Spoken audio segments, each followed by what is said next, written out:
guys! Hi! Hello! Kamusta? Well, today guys, my cooking vlog is pancit guisado. My own version. Meron niyang karne, strips of pork with taba-taba. Kasi yan ang napapasarap. And of course, naglagay ako ng garlic, carrots, beans, and then cabbage. And then kung napansin nyo, before ako naglagay ng pansit, 1 kilo to. Pero 2 lang kami dito. And naglagay ako ng egg. Yan, dagdag ng sarap. So yan guys, samahan nyo kami guys. Today, this will be our lunch. And then, of course, ito na rin ang merienda namin. No rice at all. Ito lang talaga.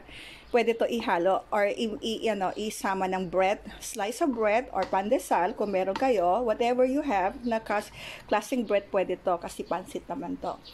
Okay guys, well that's for today's cooking vlog. Hindi na ako nag-demo-demo, hindi na ako nag-isa-isa guys, but yan lang din ang nilagay ko sa pansit na yan. Pansit na yan. ng pansit gisado. Ayan guys, ang daming sahog. Yan, masarap talaga. Wala akong chorizo this time, so I added bread, egg. Yan, para dagdag ng lasa. And then, yan. That's all.